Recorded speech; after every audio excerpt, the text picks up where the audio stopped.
direcionar você no tempo devido com o discipulado. Eu quero ler a palavra de Deus e o texto diz assim: portanto, vós orareis assim: Pai nosso que estais nos céus, santificado seja o teu nome. Venha o teu reino, seja feita a tua vontade, assim na terra como no céu. O pão nosso de cada dia nos dá hoje. Perdoa-nos as nossas dívidas, assim como nós perdoamos aos nossos devedores. Não nos deixeis cair em tentação, mas livra-nos do mal, porque teu é o reino, o poder e a glória para todo sempre. Repita comigo o versículo 9.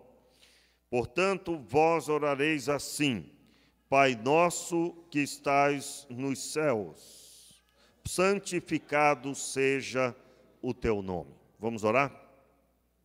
Meu Pai, muito obrigado pela tua palavra. Te pedimos, Pai, que o Senhor abra a nossa visão, que o Senhor ministre ao nosso coração e que seja o teu nome glorificado nesta noite em nossas vidas, para a glória de Deus Pai, oramos em nome de Jesus. Amém e amém.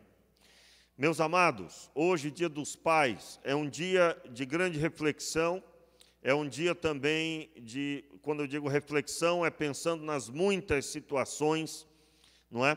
Você certamente hoje aproveitou o dia, alguns tiveram um café da manhã, um almoço, alguma atividade, ou talvez foi até ontem, né? Eu ouvi pessoas reunindo a família ontem, outros saindo, final de semana, encontrar com outras partes das famílias, e tudo isso eu creio que não foi diferente ao seu redor, de formas diferentes, pessoas celebrando o Dia dos Pais.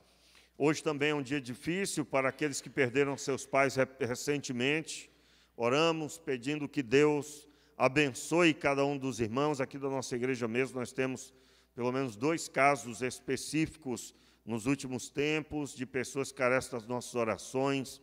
Irmão Edinaldo, a irmã Vilma, em especial esses 2 que recentemente perderam seus pais. Certamente, irmãos, carecem das nossas orações, que você ore por esses irmãos, porque não é fácil. E é claro, nós sabemos que também nós temos aquelas situações de pessoas que superam muito bem, né? Pessoas que superam muito bem, que têm superado já há bom tempo, pois o seu pai já partiu já há muito mais tempo, alguns anos até. Mas, independente disso, eu quero chamar a sua atenção hoje para você romper com toda e qualquer situação que esteja impedindo a sua atenção. Talvez, como eu disse, hoje foi um dia onde a pessoa nem mesmo gosta dele, por causa de alguma situação que não está bem resolvida em seu coração. Você sabe que mesmo o pai estando vivo, as lembranças às vezes não são as melhores. E se já partiu, também não são as melhores. Eu quero aqui chamar a sua atenção para o plano de Deus.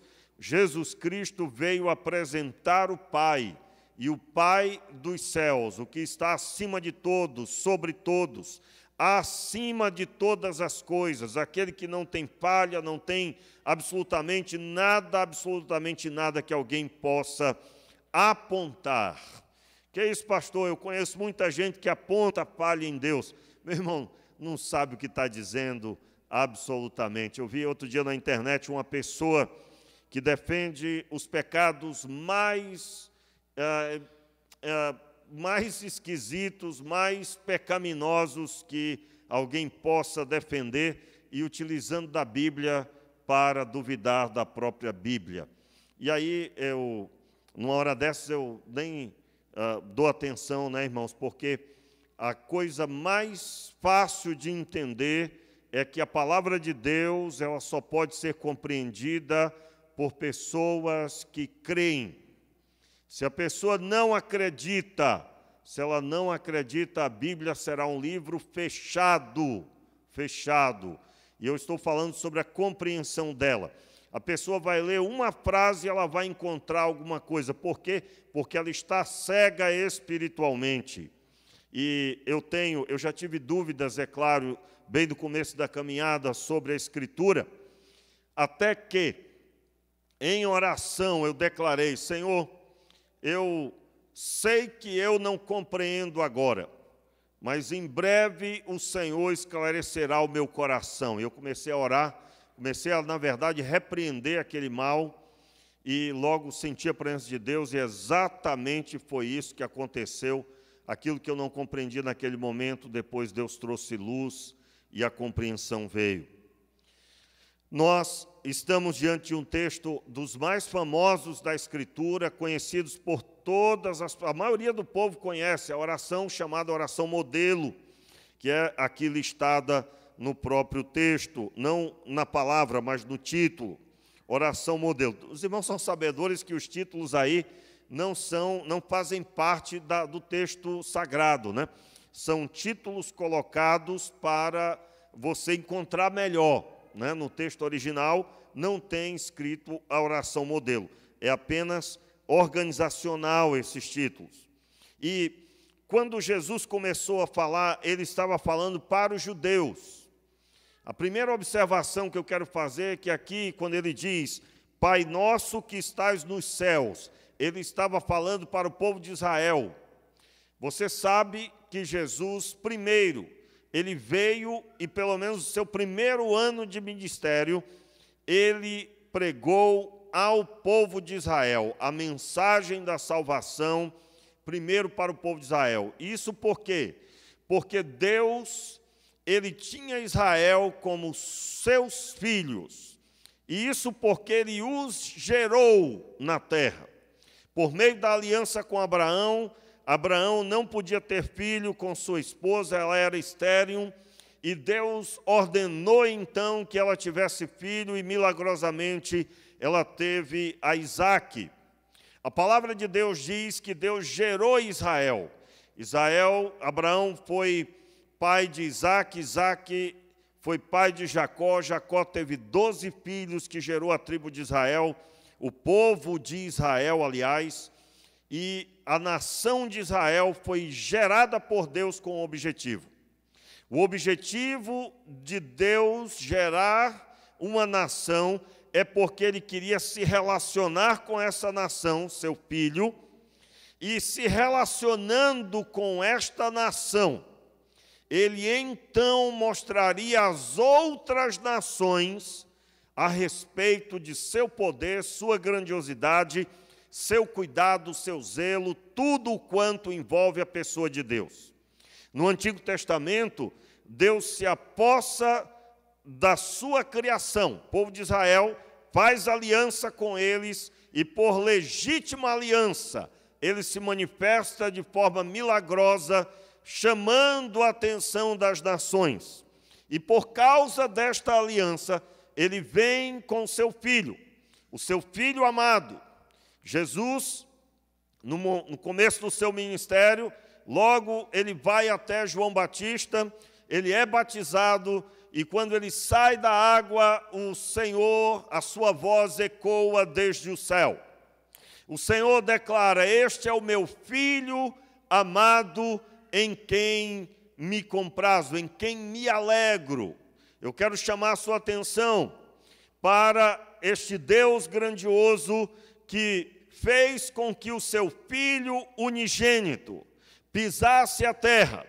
Veja, no Dia dos Pais, nós falamos a respeito dos pais, mas eu quero chamar a sua atenção para o Filho unigênito do Pai, Jesus Cristo, que estava pisando a terra naquele momento.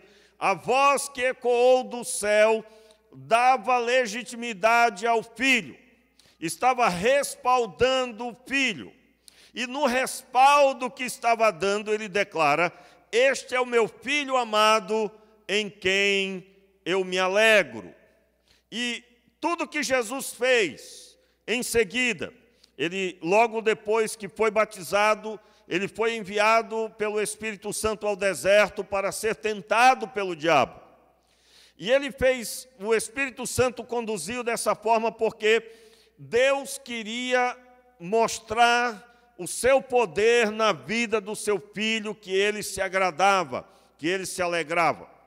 E então Jesus vai ao deserto enfrentar aquele que havia enganado Adão, que havia destruído os homens por meio do pecado, por meio do engano do pecado.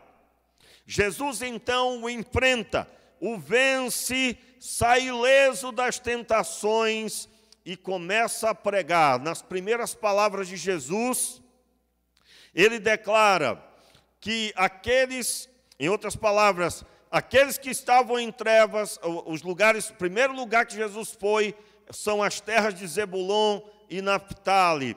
E se cumpre uma profecia de um dos profetas, que o povo que jazia em trevas viu a luz. Observe, há um propósito de Deus aí.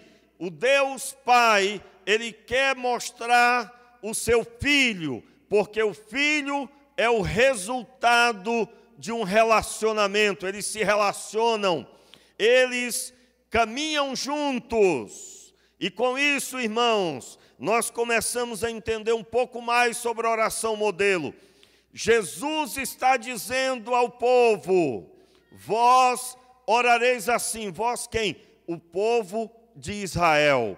Eu quero, é claro, deixar claro para você, porque senão posso perder até a sua atenção, você pode não entender algo muito básico. Pastor, então isso não é para ser feito, essa oração não é para ser repetida por nós, isso não se referia a nós. Meu irmão, mais tarde, este Filho amado que fez tantos milagres, que pregou de forma extraordinária, próprio sermão, a oração modelo, chamada oração modelo, ela está no Sermão do Monte, que foi pregado a uma multidão. Esse sermão, ele se dá, e no final, ele chama a atenção das pessoas para que elas sejam não só ouvintes da palavra, mas praticantes. Jesus começa então a pregar, e ele se manifesta a todas as pessoas. E na cruz do Calvário, ele chama a atenção de todas as pessoas. Tanto é que João 3,16 declara que Deus amou o mundo de tal maneira que deu seu Filho unigênito, não para que o homem perecesse, mas para que todo aquele que nele crê não pereça, mas tenha vida eterna. O texto está dizendo que a morte de Jesus na cruz é para a salvação, e a salvação dos homens, independente se é do povo de Israel ou não. Mas no início do seu ministério, ele primeiro foi ter contato com a nação de Israel por aliança, e a aliança assim o fez. Mas na cruz, o chamado agora é para todas as pessoas crerem no sacrifício. Agora observe bem, porque o Pai amado, ele entrega o seu Filho na cruz. Alguns podem pensar que Jesus, ele foi crucificado porque o diabo crucificou, né? O diabo pegou ele e maltratou e crucificou. Mas quem entregou Jesus para que fosse crucificado foi o próprio Deus. E por que ele fez isso? Porque o pecado do homem precisava ser castigado nele. Jesus foi castigado por causa dos pecados dos homens. Em outras palavras, os pecados de cada um estavam agora sobre ele, e então Jesus tinha que morrer, porque o pecado gera a morte. Deus deu o seu Filho para sacrifício, tanto é que o texto diz, em outro episódio, João Batista falando, quando Jesus está passando, logo no começo do seu ministério, Jesus vai passando e João Batista diz assim: eis o Cordeiro de Deus que tira o pecado do mundo. Tira o pecado do mundo, porque o mundo, as pessoas pecadoras, ao crer, serão absolvidos dos seus pecados, porque eles foram levados por Jesus na cruz.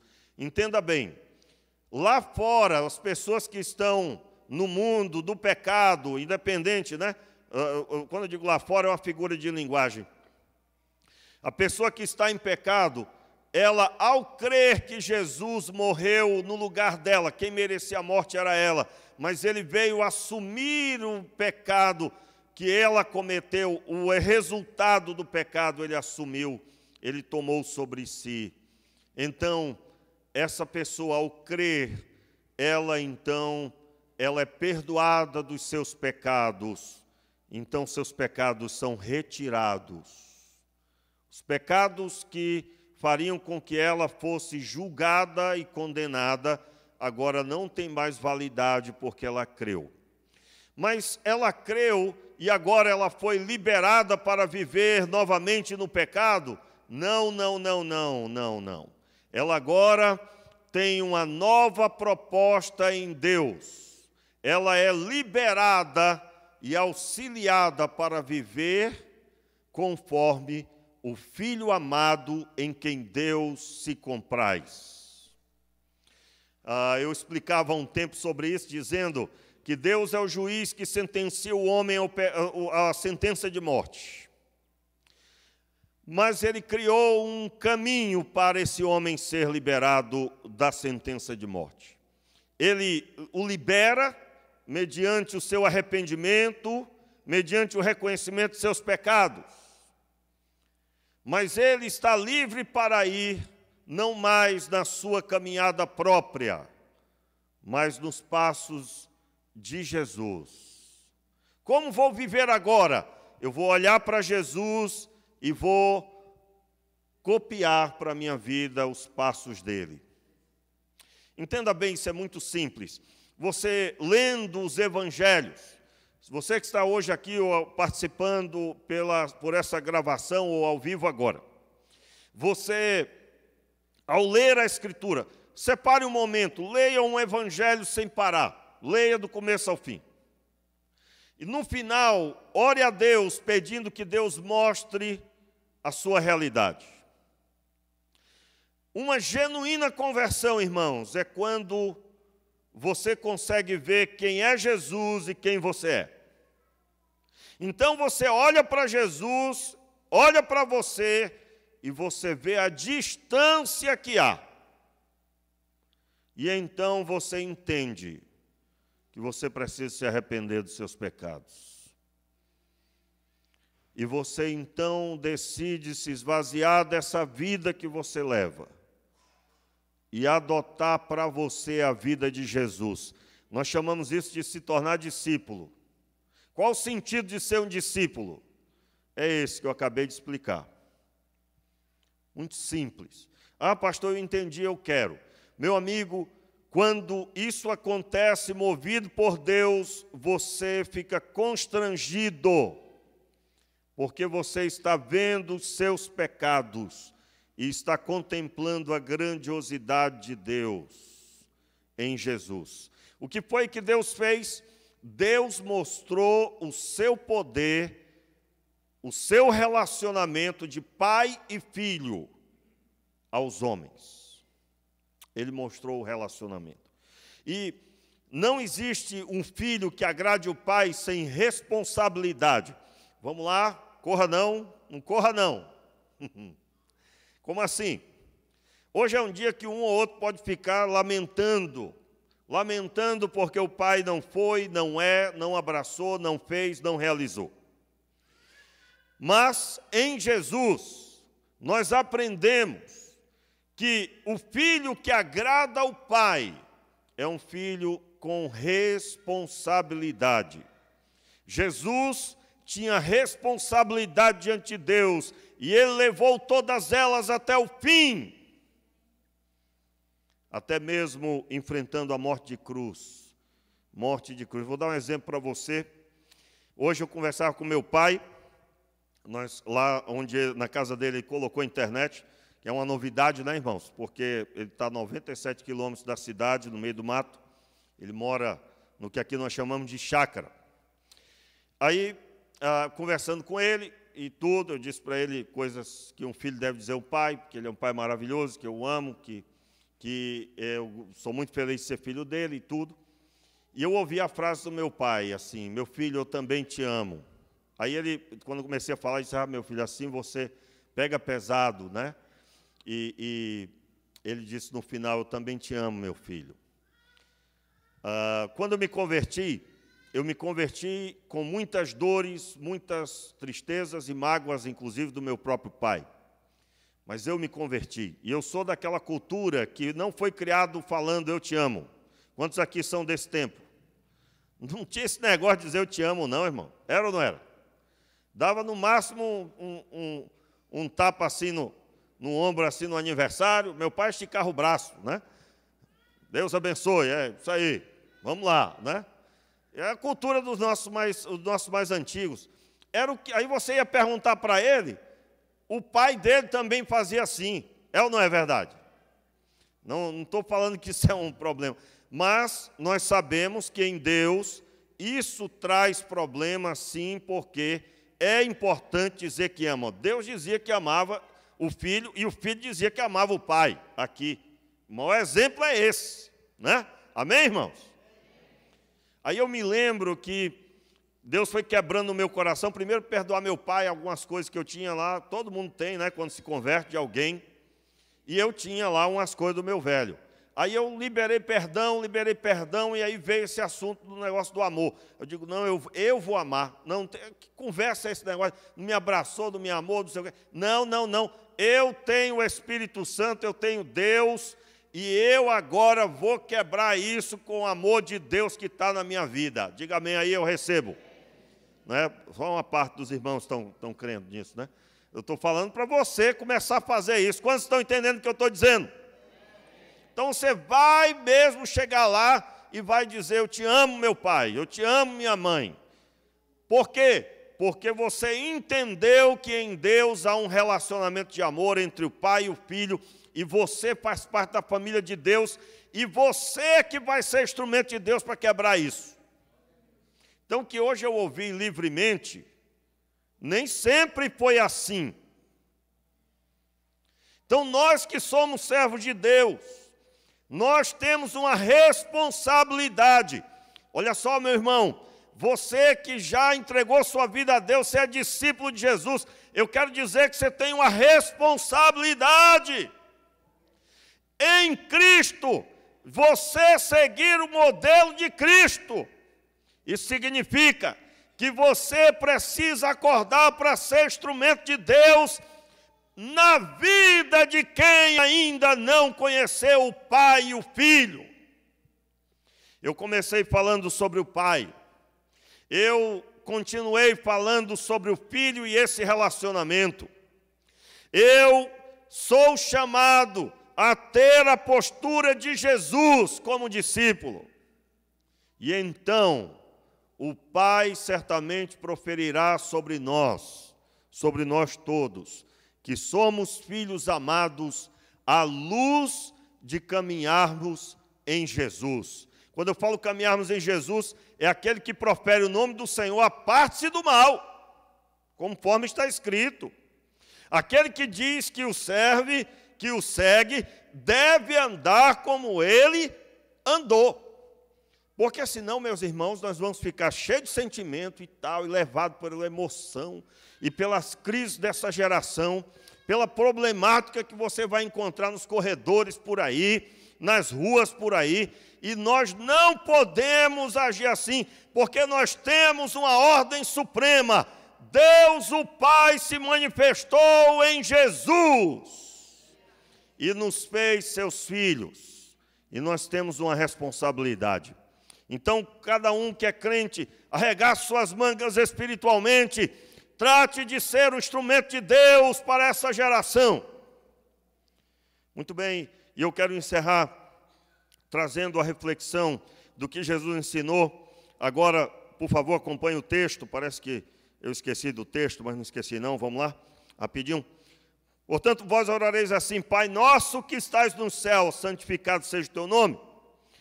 É preciso a compreensão.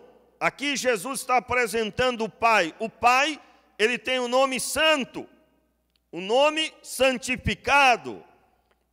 Depois, ele declara: venha o teu reino, seja feita a tua vontade, assim na terra como no céu. Eu creio, irmãos, na hora que pensamos aqui no Pai nosso que estás nos céus, logo o coração pode se encher, o entendimento de algum pode ficar conturbado pela bagunça que está esse mundo, pela diversidade de pensamentos, de conclusões sobre como deve se viver a vida e como deve se realizar a conduta. Mas aqui na oração nós temos uma supremacia que é da vontade de Deus.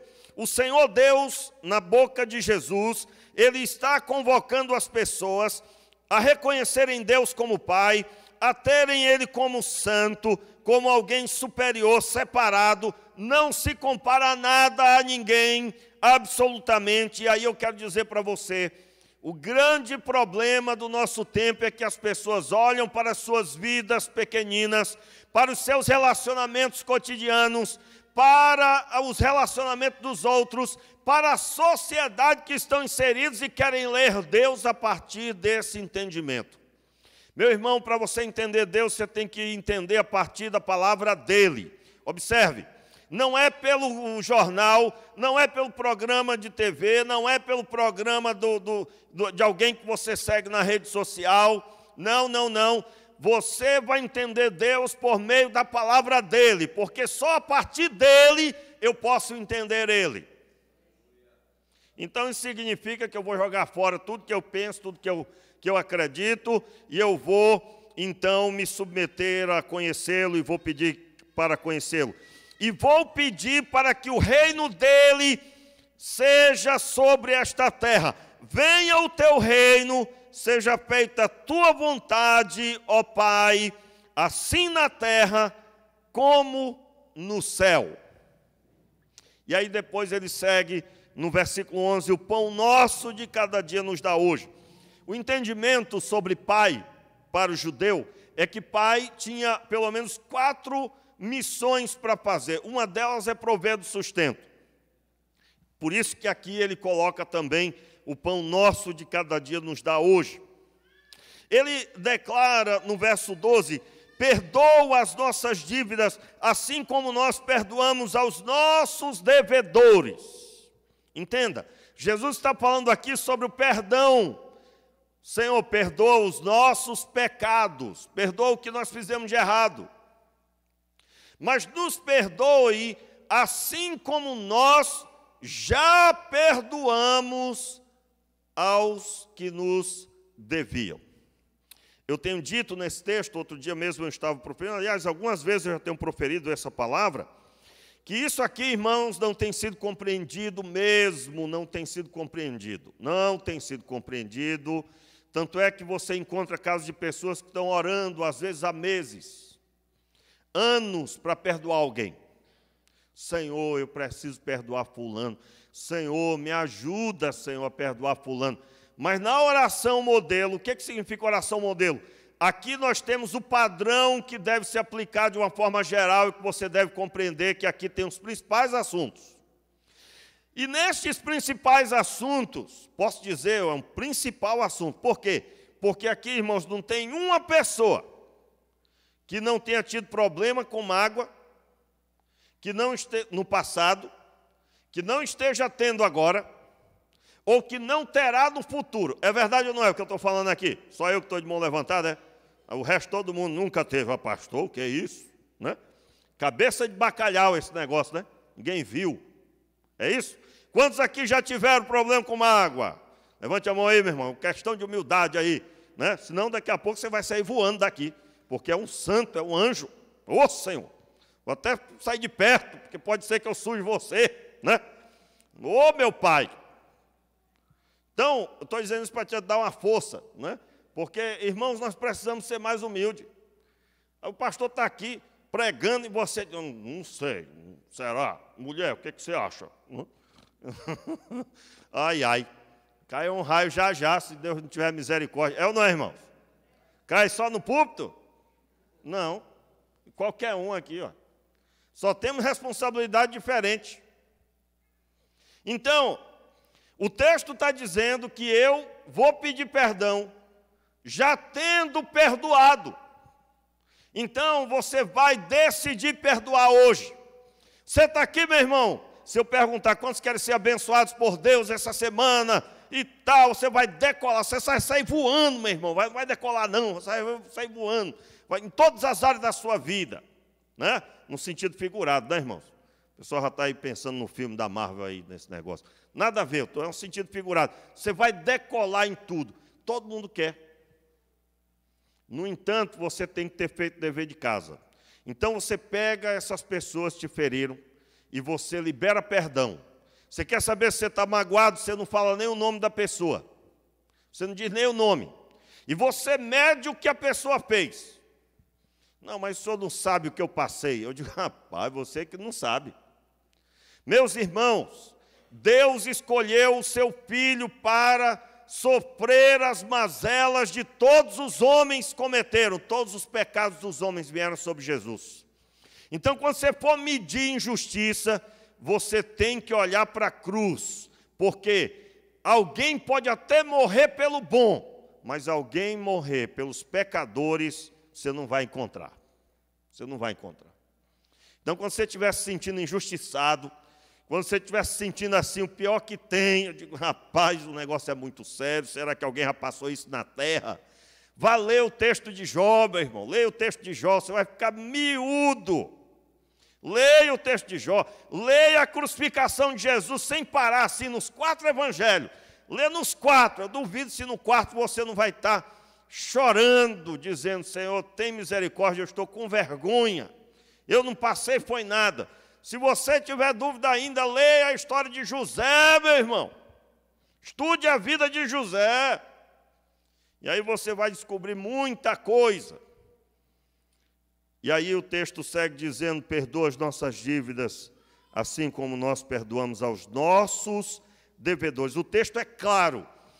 Eu vou pedir perdão a Deus, porque eu já pedi perdão. Aí você vai estudar a doutrina, você vai descobrir o quê? Que uma pessoa, para ser perdoada, ela tem que ter perdoado. Se você não perdoa, você também não será perdoado por Deus. Pode parar de orar, viu? Pode parar de orar. Pastor, amanhã eu ia jejuar por isso, por aquilo, porque eu estou sem emprego. Mas você já perdoou fulano? Não? Então não jejue não, irmão. Vai ficar com fome. Esse jejum não vai prestar, não. Pode jogar fora. Que é isso, pastor? Você está dizendo para não jejuar? Estou dizendo para você não jejuar, não é esse o assunto. Mude o jejum. Você vai jejuar para Deus quebrar esse coração duro. Pode ser que eu estou aqui pregando, você está doido para ir embora, porque não gosta nem que ninguém lhe dê ordem. Que alguém lhe dê uma palavra de autoridade. Esse pastor está muito gaiato. Quero dizer para você, você pode ter vontade de sair hoje aqui, mas no dia do juízo, você não poderá sair. Não poderá sair. Lembro que teve um dia aqui, estava aqui mandando ver aqui no púlpito, entrou um rapaz bêbado, estava bêbado, deu, enfim, né? Aí saiu bravo dizendo, ninguém pode ouvir esse homem. Aí eu digo, mas ora veja, mas eu duvido se ao redor não teve um ou outro dizendo, é verdade. É. Meus irmãos, eu tenho uma convicção, a palavra de Deus, quando ela vem corrigindo, quando você está assim meio torto, é a palavra de Deus. Porque não é possível que Deus vai chegar e vai dizer assim, esse é o melhor que tem, você. Leia a Bíblia, irmão, leia a Bíblia. Só Jesus ouviu isso. O demais foi só chamada de atenção. Jesus, meu filho amado, em quem me compraz. Por isso que não tem para ninguém. Todos nós vamos entrar na presença de Deus de cabeça baixa, nos arrependendo, nos humilhando, porque é em Jesus que nós encontramos o modelo para a nossa vida. Amém, queridos? E então eu encerro, verso 13, não nos deixeis cair em tentação, mas livra-nos do mal, porque teu é o reino, o poder e a glória para todo sempre. Amém. Então, Jesus ensina que nós devemos pedir que Deus não nos deixe cair em tentação, mas só Ele, irmãos, pode nos livrar do mal. Se tem uma coisa que eu peço, quando eu olho, por exemplo, para a vida de Davi, no seu momento que ele cai, Senhor, livra-me. Quando eu olho para as pessoas que repudiaram Jesus, que não quiseram saber, que botaram os pés pelas mãos, quando eu olho para as pessoas que causaram mal para o apóstolo Paulo, irmãos, Paulo estava preso, tinha gente que estava fazendo mal ao homem. Paulo aqui pregando, o apóstolo João dizendo, olha rapaz, fulano de tal, não deixa que eu fale com liberdade ou que eu seja recebido. O apóstolo João. Então, até mesmo no meio da igreja, naqueles que declaravam que eram servir a Deus, havia pessoas que não entenderam o propósito. Então, Senhor, livra-me do mal, livra-me, Senhor, da queda, livra-me de que o mal seja uma coisa comum para mim. Meus irmãos, e então ele declara no final, quando vocês orarem, em outras palavras, declarem de quem é o poder. Quando o Senhor Jesus declara assim, porque teu é o reino, o poder e a glória para sempre. Jesus estava dizendo, quem governa todas as coisas é o Senhor.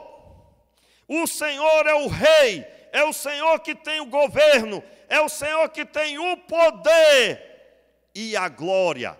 Preste bem atenção, porque crente precisa buscar a glória de Deus, não a glória própria. A glória de Deus está em primeiro lugar.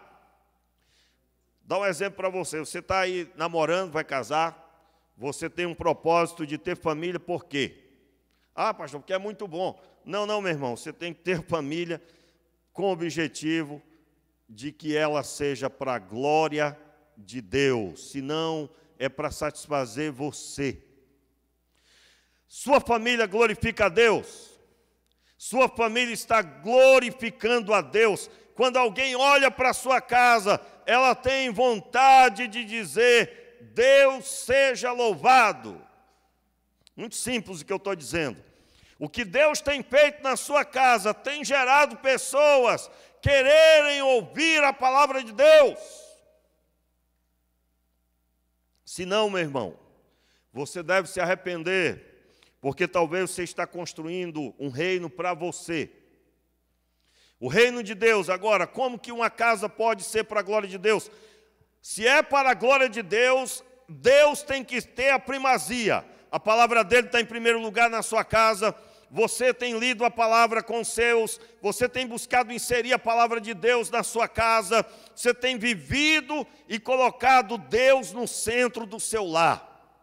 Eu quero dizer, irmãos, que quando você se senta à mesa para comer com seus familiares, você deve entender que Deus, Ele se reúne, Ele tem unidade, e na mesa muita coisa boa acontece entre uma família. A unidade entre os familiares acontece muito ali naquela mesa. Se você não tem uma mesa, trate de providenciar uma. Eu estou dizendo isso porque às vezes é a mesinha da sala, né? É a mesa de centro. Pode jogar fora, volte para a mesa, se sente olhando olho no olho. E não tem história que sua vida é corrida, não. Você sabia que tem um ditado que quando a pessoa fala assim sobre a saúde, olha, cuide da sua saúde, porque senão você vai arrume tempo para cuidar da saúde, porque se você não arrumar tempo, você terá que arrumar tempo para cuidar da doença. Quem já ouviu? É mais ou menos isso a frase. Ela tem mais de 2000 anos atrás que ela foi proferida por um médico. Se você não tem tempo de cuidar da sua saúde, você vai ter que arrumar tempo para cuidar da doença.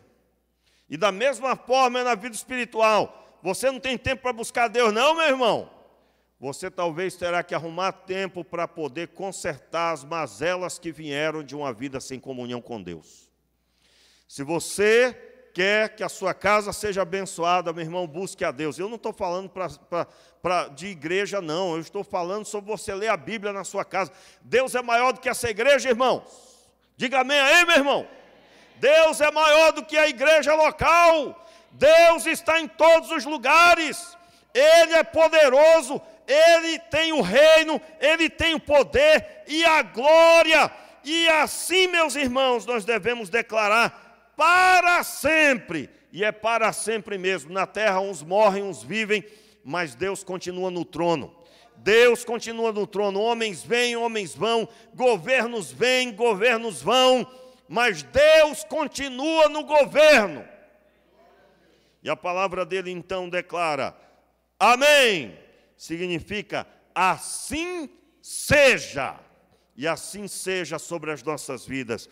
Meu irmão, que você receba essa palavra. Eu quero deixar claro, se você tem colhido frutos ruins por causa do seu relacionamento com seus pais que não foram bons, eu convido você a começar um relacionamento com Deus dos céus, o Pai amado. E você certamente conhecerá o Filho, e você terá comunhão com eles, e sua vida nunca mais será a mesma. E você vai colher frutos abençoados para a glória de Deus. Eu convido você a você andar nesta vida abençoada que Deus propôs em Cristo Jesus, a se tornar um discípulo do Senhor. Feche os seus olhos, baixe sua cabeça. E se Deus tocou o seu coração, se você sentiu o Senhor falando com você, chamando você, eu quero fazer uma oração com você agora. Se você deseja entregar a sua vida a Jesus como Senhor e Salvador, e deseja pedir perdão pelos seus pecados e se tornar hoje um discípulo do Senhor Jesus, ore comigo assim: Senhor Jesus, eu me arrependo dos meus pecados. Perdoa, Senhor. Perdoa, Senhor. Dai-me o teu Espírito Santo. Eu me entrego nas tuas mãos. Eu te recebo como meu Senhor e Salvador, no nome de Jesus. Dai-me o teu Espírito Santo, em nome de Jesus. Se você deseja reconciliar com Cristo, repita comigo essa oração: Senhor Jesus, eu me reconcilio com o Senhor, perdoa os meus pecados, hoje eu volto para o caminho, renova a alegria da salvação, renova o teu Espírito, Senhor, em mim, em nome de Jesus. Se você entregou a sua vida a Jesus, eu vou pedir a toda a igreja de pé nesse momento, nós estamos encerrando. Se você entregou sua vida a Cristo, ou você reconciliou com Jesus nessa noite, eu gostaria de orar por você mais uma vez.